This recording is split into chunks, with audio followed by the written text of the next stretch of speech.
we are in an absolutely beautiful venue at a marriage of a very remarkable couple. Bella, you look absolutely exquisite. The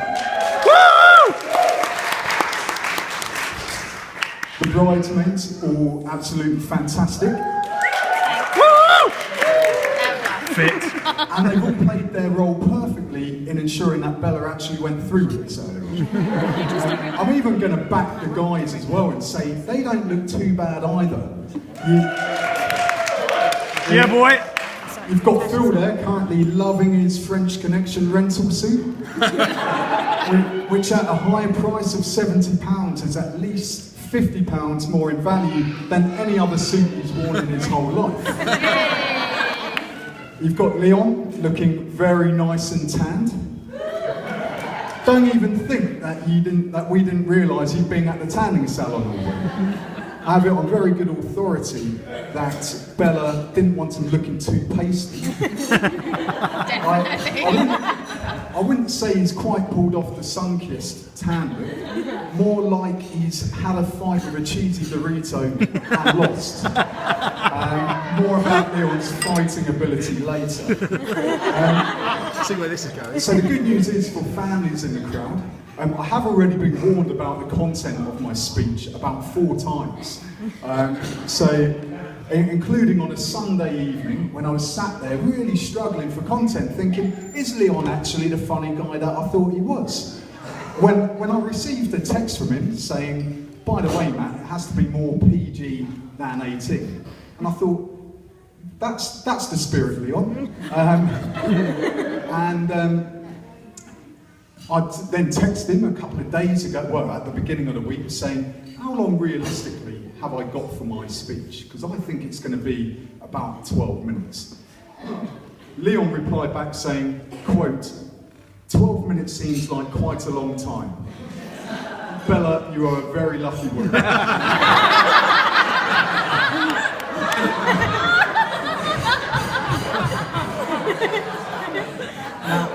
Now, due to the Barber Board certification, I've had to strip out a couple of funny stories about Leon. So I'm now left with 2. I hope that with a bit of innuendo and anecdotes, I'll be able to keep within this appointed certification. Leon, I need to point out an anecdote. It's just a brief account of an incident, rather like a story. An anecdote isn't something that you put on a snake bite, for example. So where do I start with Leon? A man of exotic heritage.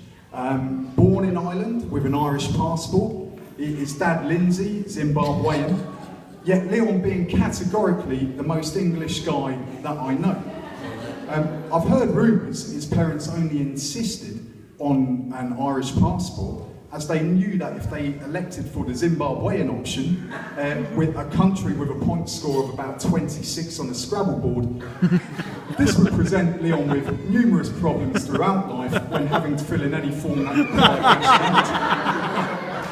Yes. So when I found out that that Leon had asked Bella to marry him, I was elated. I get to play a role in a couple that I admire, and a couple for which their destiny's been written in the stars for a long time. I also knew that it would mean numerous trips to the pub to plan a stag do, which I'll come on to shortly. Above all, it made me extremely proud to be the preferred choice of a huge group of friends. Or 8, as it was to be seen on the stag do. Probably shouldn't mention that one of them pulled out on the day. Apparently he likes his kids more than Leon. Probably shouldn't mention that he didn't come today either. Probably just likes his Saturday afternoons more than Leon. But on a serious note, I absolutely love this guy. And if there was a solid couple that I had to describe, it would be Leon and Bella. The timing of the wedding is extremely pinnacle and romantic too, as Leon alluded to. If someone had said to me previously, is Leon a romantic? I would have said there's a high chance that if anyone said to Leon, what's Bella's favourite flower? He'd most probably reply with self-raising. Keep it family friendly. And like he said, it is the 12th anniversary of when they first made it official. Obviously, they met the week before in Camberley's #1 romantic destination, Envy nightclub. Yeah, boy.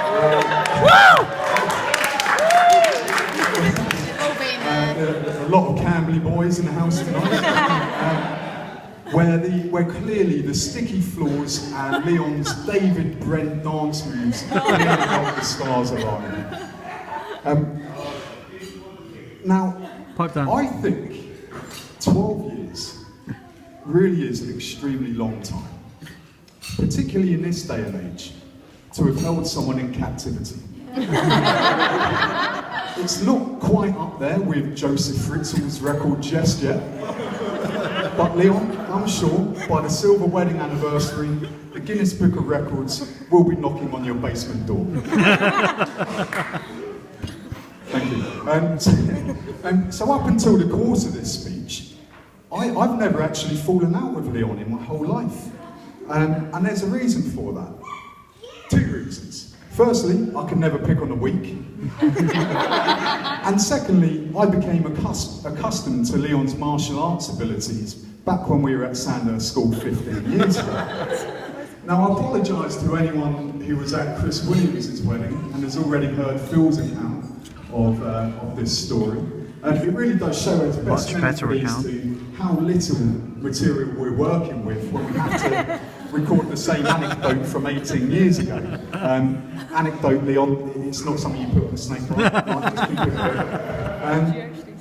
Now, for those who were fortunate enough to not only hear about the fight that really should not have taken place or didn't see it, I would say it wasn't so much Lennox Lewis, it was more Annie Lennox. If any of you have seen Gladiator, it wasn't like that.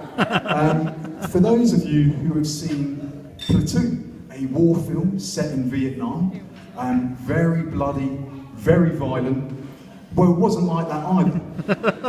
It did have something in common with Vietnam, in that it was the longest, most drawn-out, pointless battle the world has ever seen. Like this speech.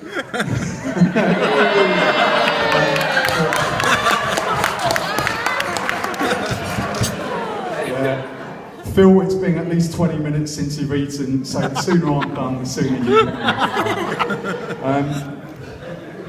Bastard put me off there. So by the end of the fight, my feet were hurting from the 4 miles of playground that we had to cover, as they both contemplated maybe throwing a fight at each other. I've honestly seen kiss chases less flirty than this. The good news was just at the point where everyone was thinking, it is actually possible for 2 people to lose a fight. Out of the blue, Chris's backup emerged and threw the only half-decent punch in the whole fight, which was by his sister. So there's a few guys here who used to go to school with Leon, where he was affectionately known as Trigger, after the Only Fools and Horses character, which I thought was always a little bit of a disservice to the real Trigger, who could at least count to 13 broom handles. I guess you kind of have to see the programme to understand that joke. Surprisingly to us all, Leon came to college with us. Where someone else agrees, where he lasted for 3 months, which was exactly about 85 days longer than we initially thought. It wasn't for his work ethic, it wasn't down to his work ethic, it wasn't down to his lack of trying. But as the teachers quickly realised, just a pure lack of academic ability. See, Leon, if you'd given me a 15 certificate to work with, I could have used some of the other material.